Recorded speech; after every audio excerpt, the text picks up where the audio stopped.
እስኪ ራሳችሁን በዚህ ሰው ቦታ ላይ አስቡት። ከፊት ለፊታችሁ የዓለም ትልቁ ወርቅ አለ። ነገር ግን እልም ያለ በረሃ ውስጥ ናችሁ። በዚያ ላይ ምንም ውሃ የላችሁም።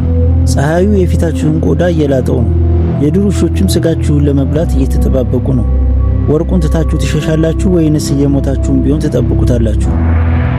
ወርቅ አግኝቶ ሚሊዮነር ለመሆን አስቦ በመጨረሻም ግን በዱር ውሾች ስለተበላው ሰው ታሪክ እናያለን። አብራችሁን ቆዩ። ታሪኩ የሚጀምረው ዓለማችን በቅርብ ጊዜ በደረሰ አስፈሪ የተፈጥሮ መዛባት ምድር ወደ በረሃነት ተቀይራለች። ሕግ በሌለበት ውሃ በናፈቀው በዚህ አስፈሪ ምድር ላይ በዚህ ተስፋ አስቆራጭ ጊዜ ውስጥ ይህ ሰው የተሻለ ሥራ እና ሕይወት ፍለጋ በአንድ አሮጌ ባቡር ተሳፍሮ ወደ አንድ ሰው አልባ አቧራማና ጭር ያለ አካባቢ ይደርሳል። እዛ ሲደርስ አንድ መኪና ያለው ሌላ ሰው ይቀጥርና ዘ ኮምፓውንድ ወደ ተባለ የሥራ ቦታ በበረሃ አቋርጦ እንዲወስደው ይስማማሉ። ጉዟቸው እጅግ አሰልቺና በሙቀት የታጀበ ነበር። በመንገድ ላይም አሮጌዋ መኪና ሞተሯ ይግልና ይቆማሉ። መኪናው እስኪቀዘቅዝ ዛክ ከመኪናው ወርዶ ትንሽ ራቅ ብሎ አካባቢውን መቃኘት ይጀምራል። ዛክም መሬት ላይ ያልተለመዱ ድንጋዮችን ያይና ጠጋ ብሎ አፈሩን በእጁ ሲጠርገው አንድ ትልቅ የወርቅ አለት መሆኑን ያያል። ማመን አቅቶት ጓደኛውን ይጠራዋል። በእሳት ለማቅለጥ ሞከሩ። እናም ትክክለኛ ወርቅ መሆኑን ሲያውቁ በደስታና በድንጋጤ ተያዩ። ብዙም ሳይቆዩ ሁለቱም በመዶሻና በእንጨት መቆፈር ይጀምራሉ። ነገር ግን ቆፍረው ሲያዩት ወርቁ ከመሬት በታች እንደ ተራራ የተቀበረ እጅግ በጣም ግዙፍ አለት መሆኑን ይገነዘባሉ።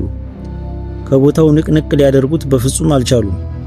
ይህንን ግዙፍ ሀብት ለማውጣት የግድ ትልቅ ማሽን እንደሚያስፈልጋቸው ተረዱ። ነገር ግን ማሽኑ ያለው ሩቅ ከተማ ነው።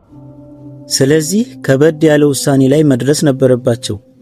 አንደኛው ሰው ማሽኑን ለማምጣት ወደ ከተማ ሲመለስ፣ ሌላኛው ደግሞ ወርቁን ሌላ አላፊ አግዳሚ እንዳይወስደው እዛው በረሃው ላይ ሆኖ እንዲጠብቅ ይስማማሉ።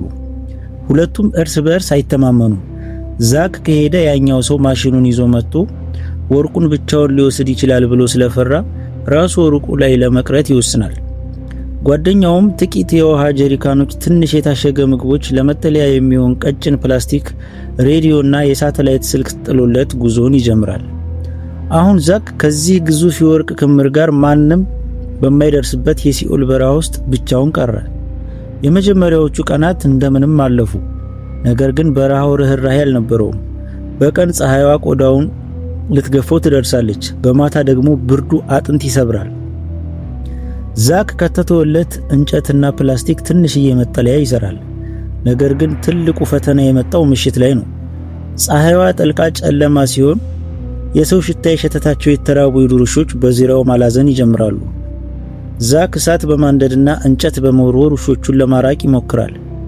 ቀናት እያለፉ ሲሄዱ አካላዊ ድካሙ፣ የውሃ ጥሙና እንቅልፍ ማጣቱ አእምሮ ላይ ከባድ ተጽዕኖ ይፈጥርበታል። ቅዠትን ማየት ይጀምራል። በሶስተኛው ቀን አካባቢ በተከሰከሰ ኤርፕሌን ውስጥ ተኝቶ ሳለ አንዲት እንግዳ ሴት ድንገት ብቅ ትላለች። ሴትየዋ አጋዘን የምታደን ሲሆን እዚህ ምን ትሰራለህ? ውሃ አለ ወይ? እያለች ትጠይቋለች። ዛክ መኪናው እንደተበላሸበትና ጓደኛውን እየጠበቀ እንደሆነ ይነግራታል።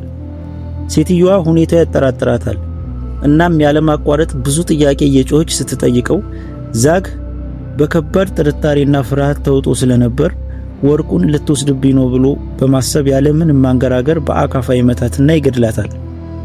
ይሄ ድርጊቱ ደግሞ እብደቱን ይበልጥ አባባሰው። አሁን ሁኔታዎች እየከበዱ መጡ። ዛክ የገደላትን ሴት አስክሬን አሸዋ ውስጥ ሊቀብር እና ሊያቃጥል ይሞክራል። አሁን አእምሮ ሙሉ በሙሉ ተቃውሷል። ፊቱ እና ቆዳው በፀሐይ ተቃጥሎ በቁስል ተሞልቷል። ዝንቦች አካባቢውንም ወረውታል።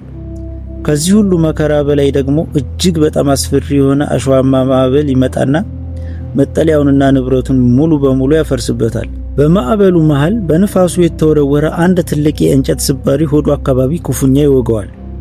ማዕበሉ ሲያልፍ ዛክ ደም እየፈሰሰው ውሃም አልቆ ጤንነቱም ተሟጦ በሞት አፋፍ ላይ ሆኖ እንመለከተዋለን። ቁስሉ ኢንፌክሽን ፈጥሮበታል። እባቦችና ጊንጦች በዙሪያው ይርመሰመሳሉ።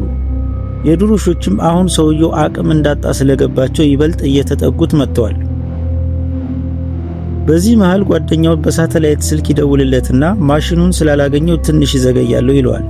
ዛክ በተስፋ መቁረጥ ስሜት ውስጥ ሆኖ እባክህ ቶሎ ድረስልኝ እዚህ እየሞትኩ ነው እያለ ይለምነዋል። ነገር ግን ጓደኛው ሆን ብሎ እያዘገየው እንደሆነ ዛክም መጠርጠር ጀምሯል። ዛክ ሙሉ በሙሉ አቅም አንሶታል። መነሳትም ሆነ ራሱን መከላከል አይችልም። አይኖቹም እየተከደኑ ነው። በዚህ ጊዜ እነዚያ የዱር ውሾች በብዛት ይመጡና ሊበሉት ይከቡታል።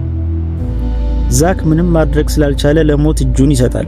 ውሾቹም ገላውን ይዘነጣጥሉትና ሕይወቱ ያልፋል። ለወርቅ ብሎ የከፈለው መስዋዕትነት በከንቱ ቀረ። ያንን ሁሉ ጊዜ የጠበቀው ለዚህ ነበር። ዛክ በውሾች ተበልቶ ሕይወቱ እስኪያልፍ ጓደኛው በርቀት ሲመለከተው ነበር። ጓደኛው ፈጽሞ አልዘገየም ነበር። መኪናውን ይዞ ከቀናት በፊት መጥቶ ነበር። ነገር ግን ሆን ብሎ ዛክ በውሃ ጥምና በውሾች ተበልቶ እስኪሞት ድረስ ርቆ እየጠበቀው ነበር። ምክንያቱም ግማሹን ከሚካፈል ወርቁን ለብቻው ጠቅልሎ ለመውሰድ ሲል ነበር ጃክ ያንን ሁሉ ሲሰቃይ ዝም ያለው። ይህም ሰው የዛክን መሞት በቴሌስኮፕ ካረጋገጠ በኋላ በደስታ ፈገግ እያለ መኪናውን ይዞ ወደ ወርቁ ይጠጋል። ከመኪናው ወርዶ ወርቁን ለመውሰድ ሲዘጋጅ ከየት መጣ ሳይባል ድንገት አንድ ኃይለኛ ቀስት ደረቱ ላይ ይሰካና እሱም እዚያው ላይ ደሙን ተፍቶ ሕይወቱ ያልፋል። ዛክ ቀድሞ የገደላት የሴትዮዋ እህት ነበረች በቀስት ተኩሳ የመታችው።